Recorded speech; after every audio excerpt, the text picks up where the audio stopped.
Everyone. I'm Judy Reese Morse, President and CEO of the Urban League of Louisiana, and I am honored to serve as the moderator of today's conversation about Southern Communities Initiative, connecting corporate to community to advance racial equity.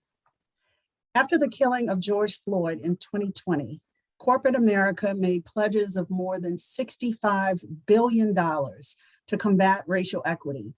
But how do pledges become a reality and make it to the communities that have been impacted the most by inequitable policies and practices? That's what we'll be talking about this afternoon. We'll be learning about a national effort to create an ecosystem to move corporate pledges to communities to create a cycle of economic justice that, as many of us know, has long been overdue. We have a dynamic panel representing companies that power the Southern Communities Initiative. I'll introduce them to you in alpha order, and then we'll get into our conversation. We have with us Fabrice Coles. He's the Senior Manager, Global Public Policy with PayPal. We have Joe Davis, who is the Managing Director and Senior Partner with the Boston Consulting Group. Kim Davis, his brother, who is the Senior Advisor with the Walton Family Foundation, and Desai, who is with the Division Office of the CEO with Vista Equity Partners. Good afternoon, everyone. Hello. Good afternoon.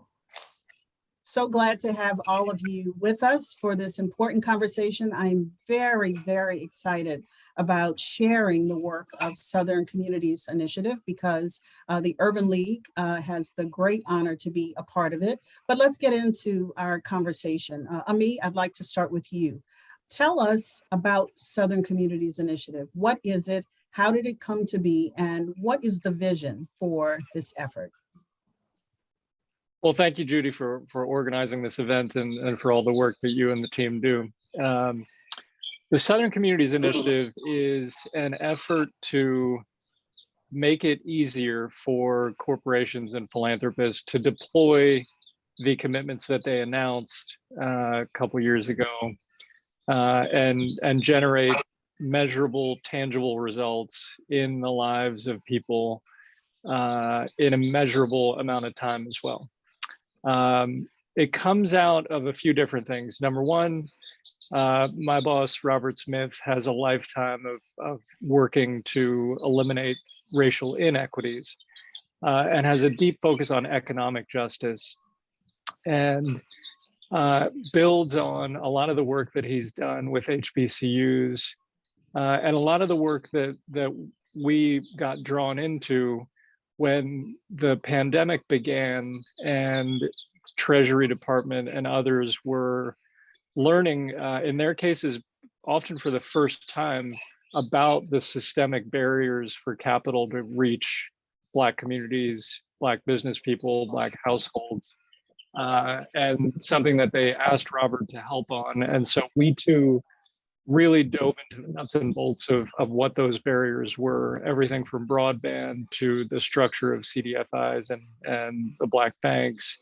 And the Southern Communities Initiative began when we started seeing a lot of those corporate commitments post George Floyd. And then we saw a lot of those commitment makers start to spend time trying to understand the issues, trying to understand how to deploy the resources. And what we realized was every corporation was going through that exercise, often on their own. And so Robert, given his deep roots in communities, thought, well, maybe, and very close relationship that he had with Rich Lesser and the team at BCG, as well as with PayPal and with the Walton team, thought, well, why don't we just try to weave together the ecosystem that we already know exists, talk to folks on the ground, try and learn what they need, and then package those needs up into an easy to digest way for corporations so that they're not spinning their wheels and they can trust that the ideas and the menu of options that the Southern Communities Initiative has identified or have been vetted locally and aren't going to make them look bad and are actually going to deliver results and do so in a reasonable amount of time. And so that was really how it came together. Excellent. Tell us a little bit more about the approach. I think Southern Communities Initiative has a really unique but very strategic and I think very promising approach. Can you talk a little bit about the approach and how it works with partners like the Urban League of Louisiana to address some of the challenges that we're seeing to make sure, again, that those corporate pledges actually make it to the destination that we all hope for, which is to communities across the country and in the Sure. South, especially. Yeah, absolutely. When we began it, we wanted to ensure, I mean, it sounds like a very simple thing, but we wanted to ensure that those corporate commitments and philanthropic commitments were actually being directed to where the majority of African Americans live. And so the beginning was just a very, basic analysis of where do people live? Where are the population centers? And that's how we honed in on the 7 communities that Southern Communities Initiative focuses on. Those communities, as you know, are home to more than half of all Black people in America. And so then the approach was really, okay, that's a manageable thing, or at least it should be a manageable thing to focus everyone's attention on these 7 communities. And so then if we're going to do that, let's try and identify the organizations in those communities that know those communities the best. Folks like you who can work with us to figure out what are the needs on the ground. And then also work with us as well as the national experts that folks like Robert and Dan, the Waltons and Rich have access to bring in national experts on broadband or housing or healthcare, and really blend those two things of the local community level knowledge of what's needed, the national level expertise of what kinds of solutions are available, marry those two things together, package them up in an easy to digest way for other CEOs, for other CSR officers or D&I officers at these different corporations, and try to make it as easy and seamless as possible for them to say, okay, we made, hypothetically $1 billion commitment. We need to deploy those resources. Southern Communities Initiative tells us we can, spend the money in this way, and these are the possible outcomes. And we know that that's been road tested and has the buy-in of local communities. And we also know, importantly, beyond just the commitment making, with partners like you, there's, everyone can have a high level of confidence and trust that those commitments will get executed. If those resources are deployed, you have the expertise, you have the network, the capacity to deliver those improvements. So it goes beyond just intention to outcomes.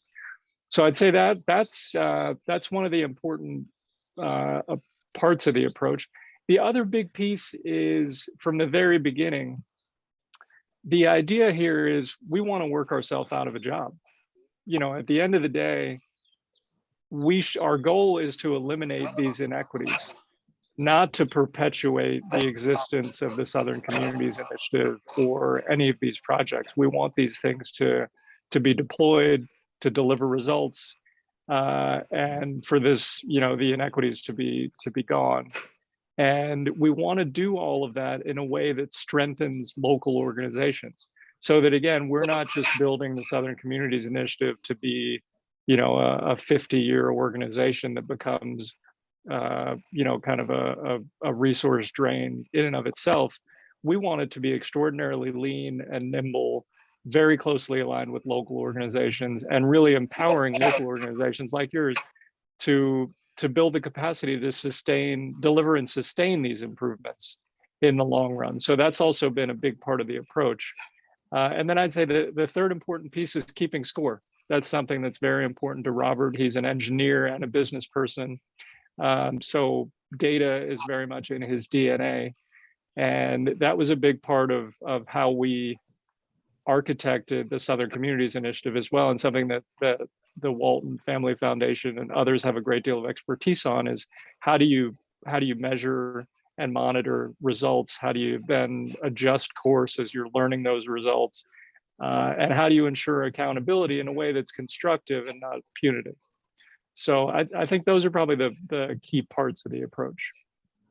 Thank you so much for sharing that with us. I think approach is critical to the success of big initiatives. If you don't have the right approach, if you don't have the right partnerships, it's going to be very difficult for you to be successful. And so I'm glad that you shared that with us. I'd like for you to say just a little bit more about yourself.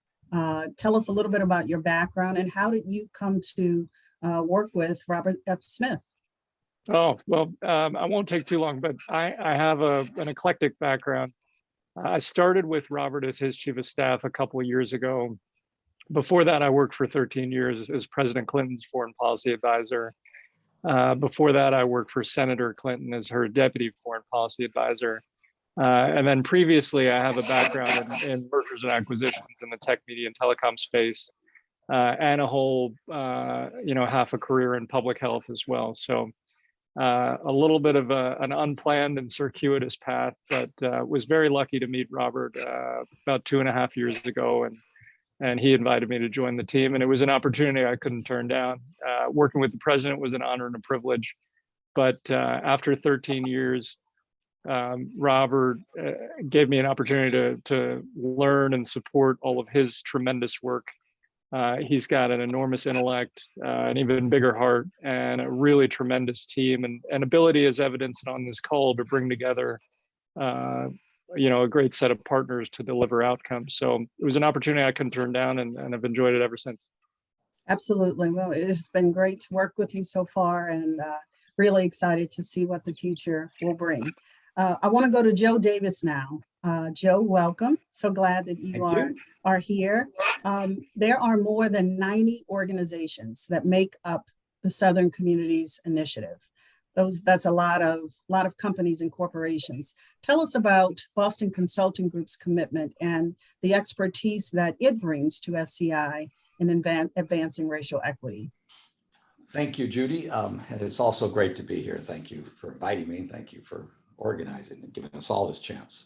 Let me just start by sharing a little bit about BCG's history with advancing and pushing on the racial equity front and the DE&I front. We have a long history on the diversity side. It's actually core to our purpose and specifically in some of our values. Our purpose is to unlock the potential of those who advance the world. And we have a lot of values, 6 or 7, but 3 are particularly relevant: integrity, respect for the individual, and diversity. Now, many, many years ago, we have diversity networks. We found probably 35 years ago, our women's network, LGBTQ, which we now call Pride, and our Black network. We've since expanded to 8 networks. We have women, Pride, Black and Latinx, veterans, interestingly, Asians, Indigenous people, accessibility, and families. You may think families is funny, but a lot of consultants are young. So the ones that are family are actually in the minority at BCG. And we've worked very hard over the years to live our values, ensure BCG is an inclusive place, to hire and promote a diverse group of people, and to ensure that BCGers all are retained and advanced, or promoted, in other words, at kind of the average of the overall BCG levels. It's interesting because when, I think I'm proud of our many years of this, but when the horror of the George Floyd murder hit, I was running North America at the time, and quite frankly, we took advantage of that to up our game, if that's or grab the opportunity, however you want to say it. And we made 7 quite public commitments. Some was very public: expand all of our diversity networks to be inclusive of all parts of BCG. Believe it or not, it was only the consulting staff. I know that's embarrassing, but now it's inclusive at all, since they were by definition inclusive. Catalyzing change by committing $100 million of our talent resources, our people, over 5 years to racial equity efforts, which of course links to this one. Accelerate our own representation, and also advance the pursuit of racial equity with our clients, which also very nicely ties here. Strengthen our own supplier diversity efforts, foster our own accountability. 2 years ago, we issued our first public report with all the data, and it's, my CEO, Rich, he mentioned Rich a few times, and he said, Joe, but you put that data out there and you're signing up the next person. I said, Rich, that's the whole point. We need the pressure on us. That is the point. And Rich was very supportive. Don't take that the wrong way. And then also donating cash, $1 million spread over 5 years to help lead organizations try to change. It's not as much money as some of the hundreds of millions, but what we would take more pride in is, some issue offering of our staff. So with those commitments, we formed an internal team to work on ourselves, but we also formed a group called the Center for Equity, Inclusion and Equity, which really is to help drive systemic change across all marginalized groups. And the mission is to drive that change to enhanced strategies and practices with governmental, corporate, and philanthropic efforts. We kind of have 3 focuses, and this is why SCI fits so nicely. One is to convene, bring together leaders in private, public, and nonprofit sectors to help accelerate DE&I. Another is to help our clients embed DE&I in everything they do. And then also thought leadership was something BCG has been doing for many, many years. So one of the key initiatives, getting to your question, is the Southern Communities Initiative. And we're quite excited, partnering, as we talked about, with over 90 organizations to help support the SCI vision of closing the racial gap and really help organizations in the target communities better mobilize, direct, and pool the resources to local initiatives. Actually, I've been helping lead the BCG team and been work on a number of the calls with the different community leaders. And it's really inspiring to see, the different groups across these 8 communities really push hard. So as Ami mentioned, Rich is one of the founding members of the governing board of the steering committee, as we call it in consultant terms. And we've done a number of things over the last couple of years. We've assigned a full-time secondee. I actually saw him on here somewhere, Chu Wang there, to support the effort. We've put teams in and out, depending on when there's a need for a team, to really basically help structure and create the strategy with the steering committee and the other principles that you see here today for SCI, to help convene the community leads and help allow them to share best practices by, we're working across all of them and amplify their needs at a national level, provide technical and subject matter expertise where we have it, supplier diversity, digital access, etc. And then, strategic advisory support and analysis where it's needed on key issues. And then any technical support we can provide to the communities.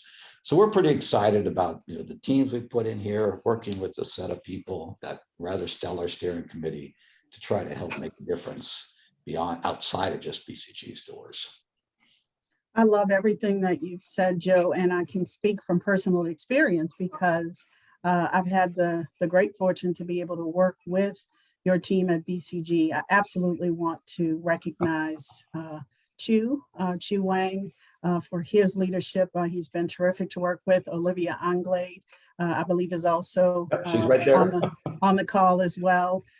They've just been terrific. And so to be clear, in case it has not been made clear, the Urban League of Louisiana is the lead partner for Southern Communities Initiative, representing the city of New Orleans. And we are so excited about being chosen as the lead partner because of work that the Urban League of Louisiana is doing using a collective impact model, which is akin to what Southern Communities Initiative is. We're pulling partners together to focus on closing the racial wealth gap for African Americans, Hispanics, and Latinos in the greater New Orleans region.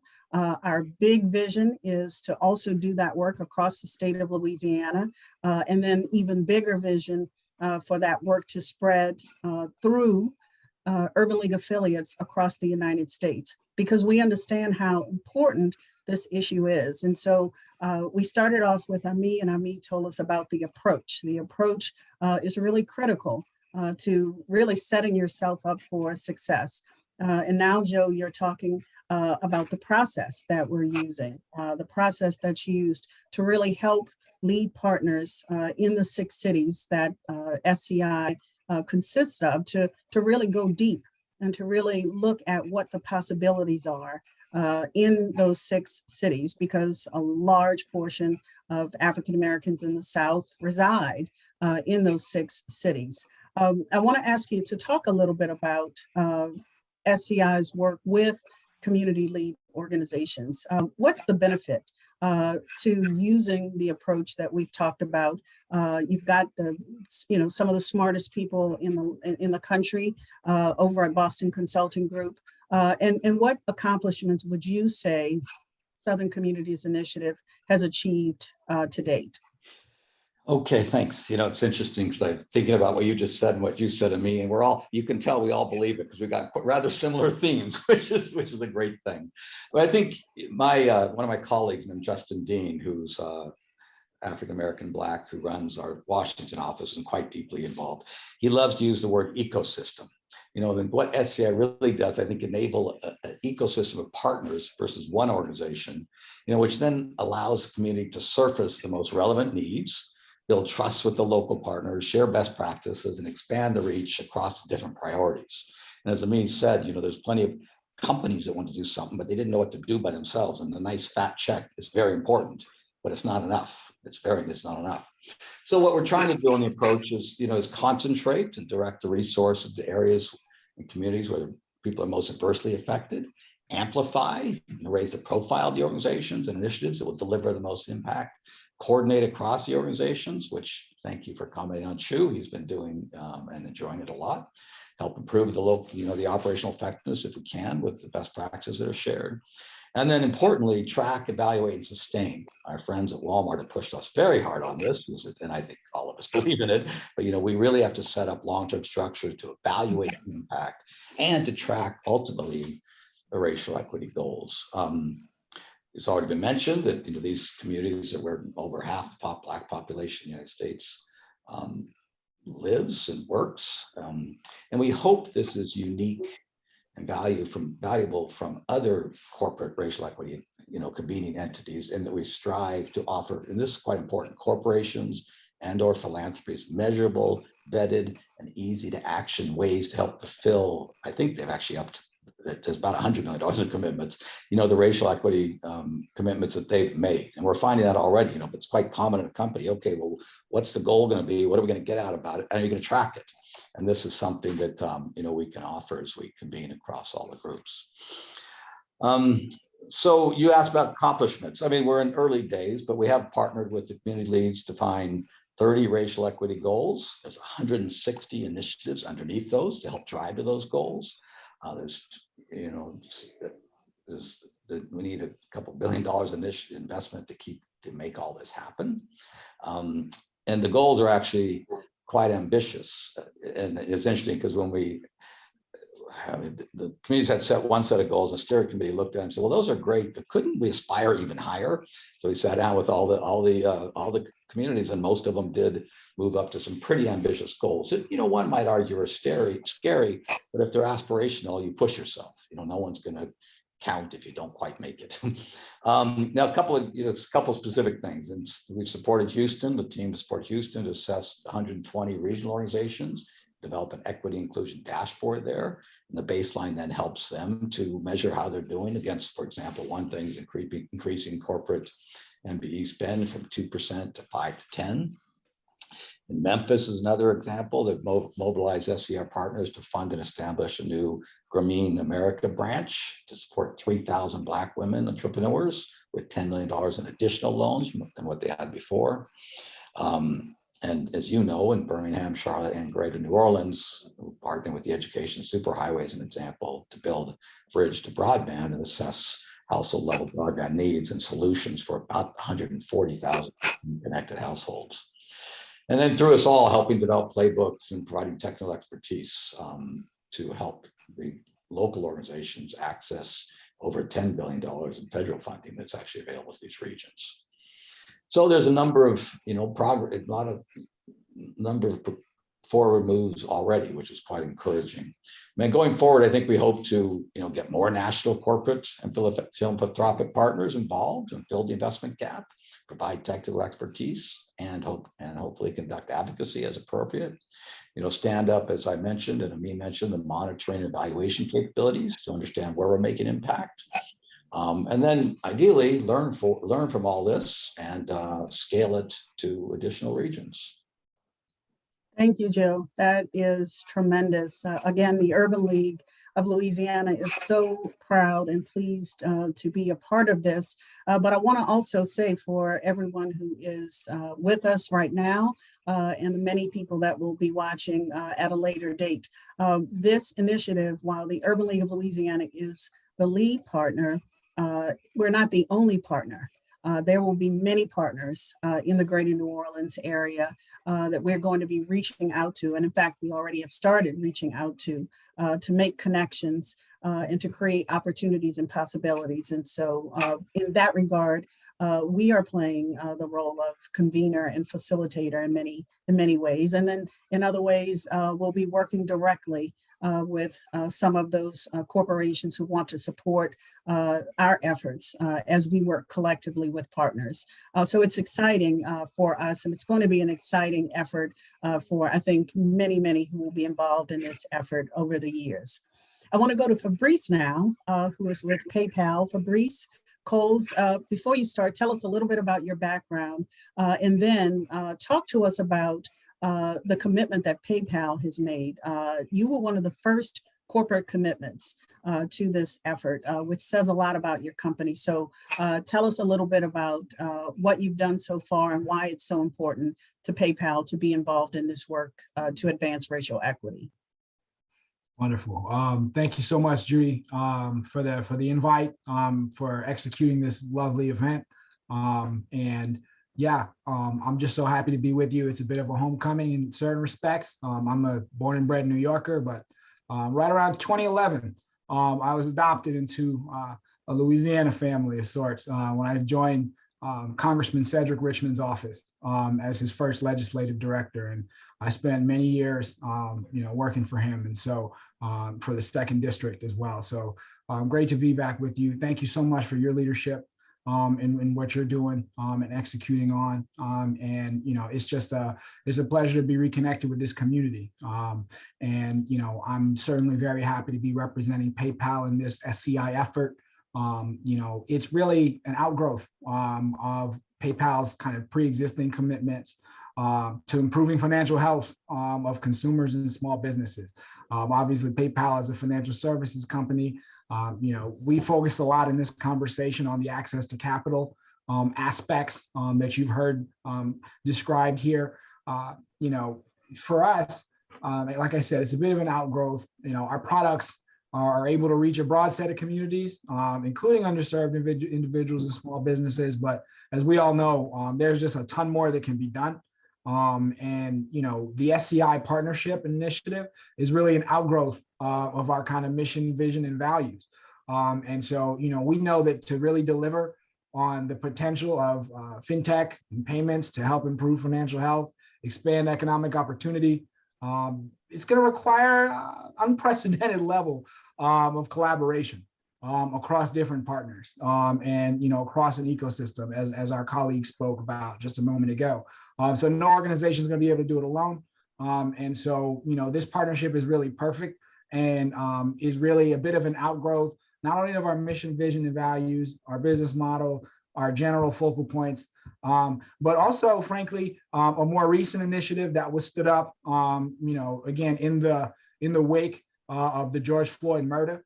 PayPal, like other parts of corporate America, reassessed and re-examined its own contributions and what it could do to support Black communities. And as a result of that reassessment, PayPal pledged about $500 million, $535 million, towards really kind of closing these gaps.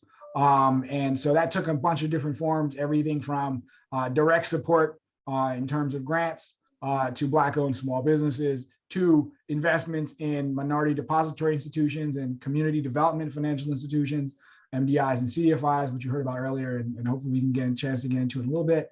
Also investments in underrepresented venture capital firms that focus on Black and minority-owned businesses. And so, that initiative took many forms, including, by the way, upping our own game, again, as our colleague Joe mentioned, on diversity and inclusion efforts here at the firm, supplier diversity efforts here at the firm. But when the SCI opportunity was presented, my CEO, Dan Schulman, really jumped at the chance of this unique partnership to really try and build a lasting infrastructure, to really implement a lot of these commitments, and really with the important piece of having local leadership. Because I think in his own travels and his own outreach on these issues, I think that was a part of the learnings for him as well. And that's why this partnership is so special. It's really, really, really important that we get this right. We know that, these problems were not created overnight. And, really addressing, 4 centuries of inequity and exclusion, that doesn't get done quickly. And, it's going to take a lot of folks working hard together over many years to even make a dent. And so, that's a part of why this partnership is so special.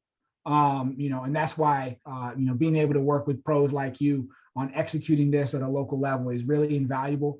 And it's going to create really good learnings, for the company, for PayPal as it grows in its own journey to support these efforts.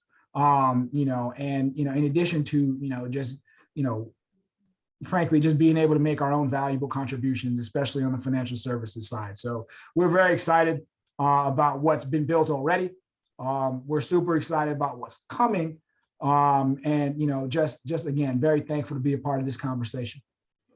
Well, thank you, Fabrice. And to your point about your excitement about what has happened already and what you see coming, are there any key lessons that you have learned that you would share with other companies? What should other companies and corporations be thinking about if they want to get involved in actually practicing racial equity, right? Because that's what we're talking about today. We're talking about the actual practice of racial equity. There were the $65 billion in pledges, and some of that money has hit the ground, but the rest of that money has got to actually get to the ground, to communities, so that some of those inequities can be addressed. And so I'm wondering if because of the great work that PayPal has done, what you would say to other companies.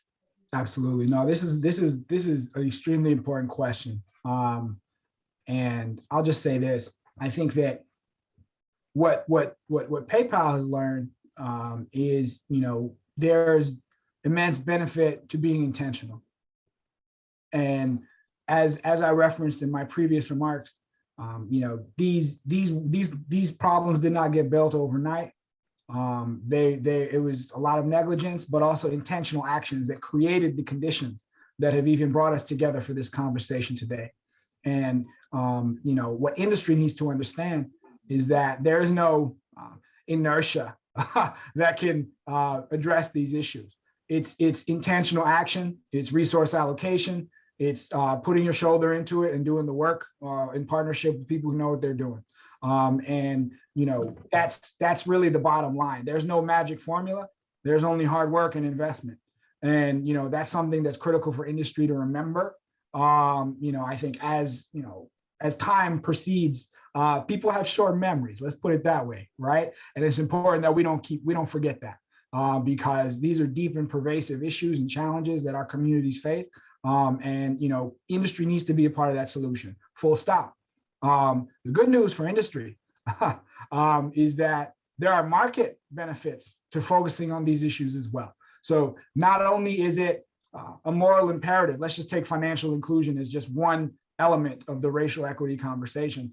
The focus on financial health, the focus on financial inclusion, not only are these moral imperatives, not only are there kind of those kinds of returns, if you will, but the marketplace is demanding these actions as well, demanding these focal points as well. You have consumers that are really gravitating towards brands that care about these issues and are vocal about these issues, and importantly, invest in addressing these issues. And so, just from a pure strategy perspective, there's implications for the consumer's willingness to pay, and engaging with certain brands that care about these issues. And so companies should know 2 things. They should know that it's important to be intentional and not just kind of think that you could will these problems away. It takes investment, it takes work. And number two, you really gotta think about the business benefits as well. And hopefully that gives those that may be on the fence a little bit more oomph as they continue the work that they should be doing anyway. But industry needs to be a part of the solution here, Judy, and it's impossible to look away. Our brother George Floyd had to die and be murdered so that this conversation could happen, unfortunately. But I think that PayPal is very pleased to be a part of these conversations, a part of these partnerships, these ecosystems, and making our own small contribution to the kind of work that folks like you in the Urban League have been doing for decades. I'm just proud to be a small part of it. Well, thank you. Thank you, Fabrice. Again, we are so thrilled to be in this partnership with all of you. This is a perfect segue to Kim Davis with the Walton Family Foundation. We're talking about contributions. And of course, many people look to philanthropy for support for important work here in the country and around the world. And we know that the Walton Family Foundation is a global leader in philanthropy. How does supporting Southern Communities Initiative align with the other work that your foundation does to support racial equity? Yeah, first of all, Judy, thank you. And thank you for the work that you do in Louisiana. I am the son of a mother who was born in Sulphur, Louisiana. I am the son of a father who was born in New Roads, Louisiana, born and raised in New Orleans, Louisiana. So this is— That makes you a great man, Kim. You're a great man. homecoming for me. So I feel good. And I know this might alienate some of the crew, but I gotta say who that. I just gotta do that. So thank you. I do want to start off also by thanking Robert Smith for his vision around this. It is much needed in this time, and his leadership and his vision for what's taking place here, and all those others that have come to the table, I think is critically important. I also would be remiss if I did not thank our executive director, Carol Stern. Carol Stern got engaged and had conversations with Robert and came back to the foundation and said, this is something we should do. Let's figure it out, because it aligns with how we approach our work. Now, to a man born and raised in Louisiana, what I heard Carol say was, she didn't say this. This is what I heard her say. Like, don't talk about it, be about it. And for me, that was the crux of what we do. If you were to look back at the history of the Walton Family Foundation, and if you were to look at folks like Mr. Sam and Miss Helen Walton, who founded Walmart, they would always talk about the idea that folks have no limit to what they can accomplish, everyday folks, if they're given the opportunity and the encouragement. And that is the premise from which the Walton Foundation, we sort of grow from and develop from, right? We look close to community. And so when we talked about, or when we saw this opportunity, we saw the closeness to the community, utilizing folks like the Urban League, and really getting into the ground. I'm somebody that I admire is Brian Stevenson, and he talks about the idea of getting proximity to issues, informs you in ways that you sometimes might not be able to see. And so this was a way to really close that gap around proximity when we started looking at folks on the ground implementing strategy. At the Walton Family Foundation, we firmly believe that. As a matter of fact, we are one of the few organizations, we do work in the Arkansas, Mississippi Delta. I'm talking deep in the Delta. And we have a program officer who lives in the Delta, right? So this is not something that, once again, we don't talk about it, we're about it. And so this is not something in which we're doing some support from afar. We like to work very closely, and this is what this does.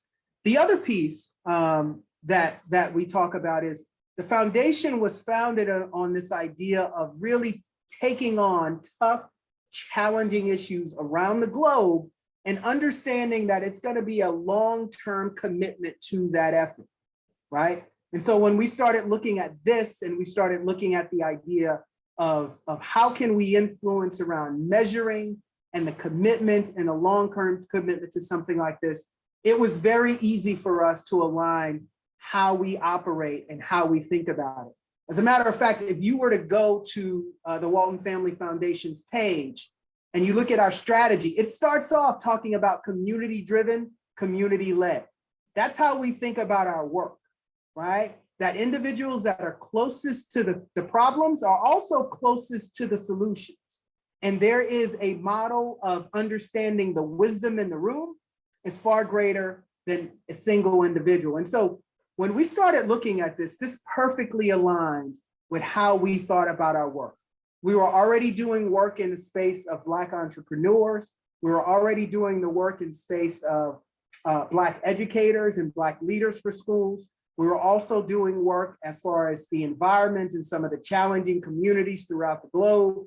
And it only made sense that we sort of came to this, not wearing a cape, but wearing a jersey, right? This idea that we, in a community, we don't come in with the cape on, because that's not what we do. We come in with a jersey. We're a part of the team, right? The team that's within the community, and we are one piece of the puzzle.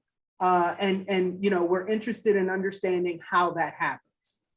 The other thing that we recognized as well, and then I'll be quiet, but you got my home team on here now, so I'm running my mouth.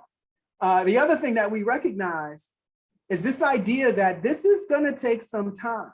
We want to move with a sense of urgency, but we also know this work will move at the speed of trust. And so it is important that when you have a system that has created this inequity, there is a tremendous amount of distrust that has taken place throughout America between communities and those in leadership. So how do we realign that? How do we be patient but aggressive in order to build the trust necessary to move something forward? This moves at the speed of trust. And what I saw with this was attempting to develop the trust necessary to create long-term impact. No, thank you so much, Kim, for those remarks. Really important to the overall conversation. And thank you for sharing the philosophy that your foundation uses. We had a panel of philanthropic representatives speak earlier in today's conference, and we identified them knowing that you would be on this panel later, so we will be able to hear from you and hear about the work, the deep work that the Walton Family Foundation has done in Louisiana. And what we heard earlier was really, you know, that commitment has to come from the head of the organization. That certainly is the case for everyone on this panel. There has to be a strategy and an approach that can be executed on. That certainly is the case, and Southern Communities Initiative meets the criteria. It has to be aligned with what you do every day. It's going to be very hard to do this work. This is heavy, heavy, heavy lifting, doing racial equity work. It's going to be very hard to do that work if you are trying to do it and it conflicts with what you do every day. And so all of the companies that are powering this effort have figured out how to take what they do every day and see how they can then expand it and broaden it and make that racial equity thread run right through the middle of it. And that certainly is representative in Southern Communities Initiative. So by my standards, the initiative is positioned right, it's structured in the right way, it's using a collective impact model. But I'm wondering from a philanthropic standpoint, how do you think we can get other philanthropic organizations to support this work and to support this effort? We know that there are some challenges. There are challenges that exist with anything. What would you say are the challenges involved in philanthropic organizations directing their funding and support to commit to racial equity commitments in local communities? How does the Walton Family Foundation do it successfully, and what would you recommend to others? Yeah, and to be perfectly honest with you, this is an ongoing learning process that we have, right? One thing that we have to recognize in philanthropy, which is why this SCI opportunity and model is so important, is that there are tendencies for philanthropy to operate, amongst themselves or within a silo. What that then leads to is investments in community, but not necessarily communication across those investments, right? So it's important that there is this conversation about who's doing what where in order to build on. And so this idea of understanding and collaborating becomes very key, right? The idea of being catalytic, not just an investor, but being catalytic with your efforts is something that we also need to think about.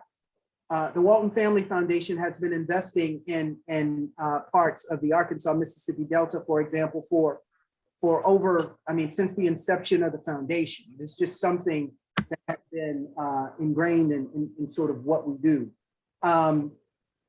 And that work has been very on the ground, as I mentioned before, and in connection with folks on the ground doing the work, but not necessarily across the philanthropic space. So we're doing a better situation of positioning ourselves, right? We looked at what happened over the last couple of years, and we said, not only, we recognize that we can't go back to normal, right? I think we're hearing that, and folks are, if you look at education, especially, folks are like, let's get back to normal. And we're kind of like, wait a minute here. Normal wasn't necessarily all that great before the pandemic, right? There are some issues there. So how do we as an organization readjust and reset? So we've done a couple of things, right? We've been working with an organization that we helped to found called the Delta Philanthropy Forum, which is a coalition of funders, just like what we're having here in SCI, and working in the Arkansas, Mississippi Delta, right? So that's one way. We've connected to some national organizations, philanthropic organizations, and plugged in a way that we hadn't before. And we're having some more broad conversations to ensure that we are definitely at the table. So, this idea of coordination, being a catalyst, getting approximate to the work, those are all things that sort of drive how we operate. The other component, and I mentioned it before, is this idea of community-driven and community-led. Quite often you have philanthropic organizations, and I love my peers, no disrespect, and some may even say we're a part of this as well, but we are definitely challenging ourselves of sitting somewhere and making decisions, but not understanding what's happening on the ground in those communities. Once again, SCI came forward and said, aha, here's how we do this. We need to coordinate with local leads who have a clear understanding what's happening on the ground in order to ensure that the invested dollars are not only getting to the folks who need them, but also having the impact that's necessary. And so we've thought about our work in that way. How do we connect with community and allow the work to be community-driven and community-led? Once again, those closest to the problems are also closest to the solutions. And if we provide them with the support and encouragement they need, we won't be surprised at what they're able to accomplish. Thank you so much, Kim. I have just a couple of questions left, and we only have a few minutes left, but this will be open to the entire panel. So anybody who wants to answer, please feel free to jump in. I would love to hear your 30-second to 60-second elevator pitch to companies and corporations in the greater New Orleans region about why they should support racial equity, why they should support what Southern Communities Initiative is looking to do through the Urban League, but with many, many other partners in the region. Why is it important, and what would you tell them? How would you succinctly sell them on this work? Judy, maybe I can jump in. Okay. I think Robert's lifetime has been focused on economic justice. And so that's where I think we would start. And what we've learned from the Southern Communities Initiative is that just $1.5 billion of investment across the Southern communities would generate $30 billion of economic activity. I think that's the headline that is the most important thing to highlight. The other thing I would highlight is, to Kim's point, we will all achieve a lot more if we can do it in a coordinated way, and do it in a way that's embedded locally.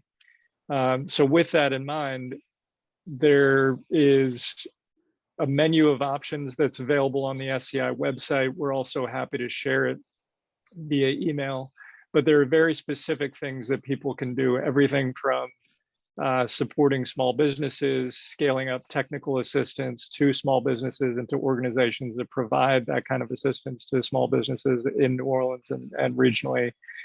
There's strengthening the CDFIs and MDIs in those communities. There's modernizing those institutions so that they can be more effective lenders. There's establishing internships or growing internship opportunities and apprenticeships. There's enabling more folks to have access to the HBCU ecosystem. There's career support for high school and college grads. There's broadband. There's obviously enormous digital divide needs and very specific ways that corporations can be supportive on eliminating those, everything from the connectivity to the devices to the digital literacy training. And that's just a few things that we've identified. So there's very specific ways that people can take action, and we know those will generate, again, $30 billion in total economic output. So we're hopeful people will roll up their sleeves. Thank you. I mean, thank you. Very persuasive. Who else? I've What's got your one. elevator pitch? I want All to go right, give it to before me. Kim though, because Kim's from the area. He's going to be really good. Let me just say, if I were, you asked what's an elevator speech, I think you said originally. The quest for racial equity is a very long-term, 400-year-old problem. We all know that. But that doesn't mean we cannot continue to push and push hard, with everyone contributing their part to make a difference. And I do believe there are moments in time to grab an opportunity to push even harder. And this is one of those moments. So with SCI and the Urban League and the Greater New Orleans region, we're building an ecosystem of organizations who are collaborating together to drive change and to make a difference. There's engaged partners now who have set ambitious goals with very clear metrics. So we'd love to have you join us. There's a variety of ways, of course, you can contribute. So I'd suggest you have someone from your organization reach out and learn how to get involved in ways that best fit your mission and your strengths. Thank you, Joe. There you go. Kim, Fabrice. Yeah, I'll just go real quick and I'll let Kim go last. I just want to just kind of underline a bit of what I said here, because I think it really it merits some attention by any corporates that are going to watch this video. Again, a focus on these issues, a focus on closing the numerous racial equity gaps, everything from healthcare, access to financial services, business opportunities, broadband. Closing these gaps is good for communities, it's good for America, it's good for business. And what SCI is, really, if you think about it, business folks, it's a platform. It's bringing together those that are interested in supporting and those that could use some new partners in that support and executing on those missions. And so corporations and funders really need to take a hard look at the future here. Not only are these issues kind of a moral imperative, governments, regulators, and importantly, customers and board members and future and current employees. So all of your stakeholders that matter care about these issues. And so it behooves you, if you're one of these actors, to really, like my colleague said, roll up your sleeves, see where you can make co-investments, and start putting in the work, because all the stakeholders that matter to you and your shareholders care about these issues. And if you haven't gotten involved yet, it's past time. So thank you. Thank you so much, Fabrice. And literally, Kim, you have 30 seconds. So you got to be right on the money. We're just about out of time. What's your pitch? Yeah. I mean, it is 30 seconds. I've said some of this already. I mean, we heard a lot of people talk about it during the last couple of years. It's time to be about it. And that's the real question. There is no conversation about whether these things are happening. Is inequity happening in these communities? There is no more information you need. Now is your time to begin to either address this and really get involved, or walk away. Like, now it's time to cast a vote, and where are you going to stand on this issue? Thank you so much. Fabrice Coles with PayPal, Joe Davis with the Boston Consulting Group, Kim Davis, his brother, with the Walton Family Foundation, and Ami Desai with Vista Equity Partners. They make up the companies that power Southern Communities Initiative. Thanks to all of you, amazing conversation. And the Greater New Orleans region, the state, the South, and the rest of the country will be hearing much more about the work of Southern Communities Initiative in the future. Thank you all for participating. I appreciate you all. Thank you. Thanks, Judy.